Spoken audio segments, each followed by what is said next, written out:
காங்கிரஸ் மூத்த தலைவர் ப. சிதம்பரம் இந்தியா கூட்டணி பற்றி கூறிய கருத்து தான் தற்போது மிகப்பெரிய ஒரு பரபரப்பை பற்ற வச்சுருக்குன்னு சொல்லலாம். அவர் என்ன சொல்லியிருக்கான்னு பார்த்தீங்கன்னா இந்தியா கூட்டணியின் எதிர்காலம் அவ்வளோ பிரகாசமாக இல்லை, கூட்டணி இன்னும் உறுதியாக இருப்பதாக உணர்ந்தாலும் அதற்கான பலம் இல்லை என்றே நான் கருதுகிறேன் என்று சொல்லியிருக்காரு. போக போக இந்த இந்தியா கூட்டணி சிதைந்து போனதே காட்டுது. கூட்டணி இன்னும் ஒன்றாக இணைக்க முடியுமா அது என்பதற்கு காலம் இன்னும் அதிகமாக தேவைப்படுகிறது என்று சொல்லியிருக்காரு. கூட்டணி உறுதியாக இருந்தால் நான் மகிழ்ச்சி அடைவேன், ஆனால் அது சிதைந்து போனதாகவே இப்போது காட்சியளிக்கிறது.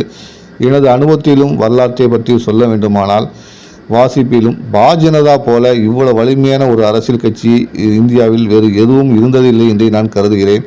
அந்த அளவுக்கு அந்த கட்சி தேர்தல் ஆணையம் முதல் காவல் நிலையம் வரை எல்லாவற்றிலும் ஒரு கட்சி கட்டுப்படுத்த முடிகிறது என்றால் ஜனநாயகம் மிகவும் ஆபத்தான நிலைக்கு தள்ளப்பட்டிருக்கிறது என்பதுதான் அது காட்டுகிறது. பாஜனதா கட்சி போன்ற ஒரு சக்தி வாய்ந்த அரசியல் அமைப்புக்கு எதிர்க்கட்சி பக்கம் பதிலளிக்கக்கூடிய அமைப்பு இல்லாதது மிகவும் கவலை அளிக்கக்கூடியதாக உள்ளது என்றும், ஆனால் அதே நேரத்தில் இந்தியாவில் தேர்தலை யாராலும் பற்றிலும் கட்டுப்படுத்த முடியாது, எதிர்க்கட்சிகள் இன்னும் பலப்படுத்தப்பட வேண்டும் என்று ஒரு கருத்தை ப. சிதம்பரம் தெரிவிச்சிருக்காரு.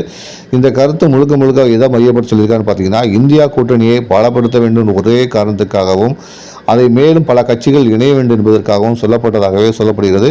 இருந்தாலும் இந்த கருத்துக்கள் பலவிதமாக திரித்து சொல்லப்பட்டு வருவதாகவும் வலைதளங்களில் பரவிட்டு ப. சிதம்பரம் காங்கிரஸ் கட்சியை மேலும் பலப்படுத்தவும் காங்கிரஸ் தலைமையிலான கூட்டணியை வலுப்படுத்தவும் அதற்கான முயற்சியில் இறங்கியிருப்பதாகவும் அவர் தெரிவிச்சிருக்காரு.